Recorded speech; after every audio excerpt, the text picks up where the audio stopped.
ఇవాళ రేవంత్ రెడ్డి పాలిటెక్నిక్ విద్యార్థుల జీవితాలతో చెలగాటమాడుతున్నాడు. ఇది ఒక మాసప్ ట్యాంక్ పోరాటం కాదు, ఇది ఒక కాలేజీ పోరాటం కాదు, 1,00,000 మంది విద్యార్థుల పోరాటం అనే విషయాన్ని రేవంత్ రెడ్డి గుర్తుపెట్టుకోవాలి.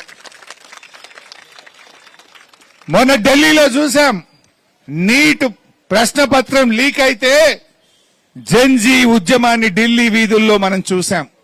ఆ జెన్జీ పోరాటంతో ధర్మేంద్ర ప్రధాన్ రాజీనామా చేయాల్సి వచ్చింది. ప్రభుత్వం వెనక్కు తగ్గాల్సిన పరిస్థితి ఏర్పడ్డది.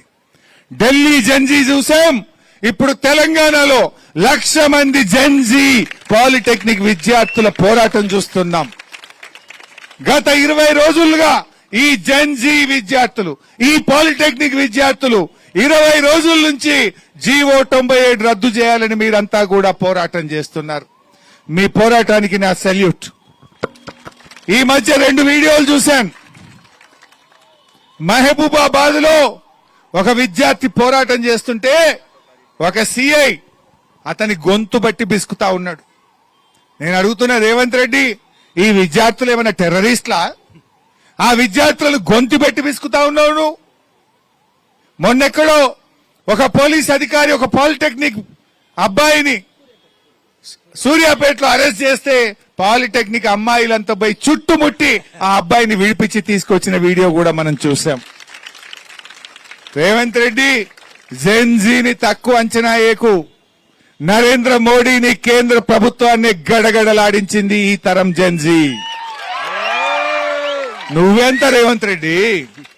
మా 1,00,000 మంది పాలిటెక్నిక్ విద్యార్థులు ఒక్కటై కదిలితే నువ్వు సెక్రటరియట్లో అడుగు పెడతావా? గుర్తుపెట్టుకో, ఇది మున్పటి జెన్జీ కాదు. ఏదో రీల్స్ చేసి, రీల్ పోస్ట్ చేసి మర్చిపోయే జెన్జీ కాదు. రీల్ పోస్ట్ చేసి ఊరుకునే జెన్జీ కాదు.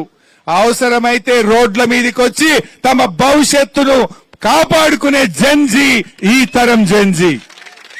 అది గుర్తుపెట్టుకో రేవంత్ రెడ్డి. నువ్వేదో ఈ జెన్జీ ఇవాళ రీల్ చూస్తారు మర్చిపోతారు, రీల్ పెడతారు మర్చిపోతారు అనుకుంటున్నావేమో. ఢిల్లీలో జెన్జీ ఏం చేసిందో చూసినావు కదా. నేను నీకు చెప్తా ఉన్నా, సెప్టెంబర్ 7వ తారీఖు అసెంబ్లీ స్టార్ట్ కాబోతా ఉంది. అసెంబ్లీ స్టార్ట్ అయ్యే లోపు జీవో 97 రద్దు చేయాల్సిందే అని చెప్పి మేము డిమాండ్ చేస్తా ఉన్నాం. లేదంటే ఈ 1,00,000 మంది విద్యార్థుల గొంతుకగా, మీ పూర్వ విద్యార్థిగా రేపు అసెంబ్లీలో మీ పక్షాన గలం విప్పుతాం, పోరాడతామని చెప్పి కూడా ఈ సందర్భంగానే మనవి చేస్తా ఉన్నా.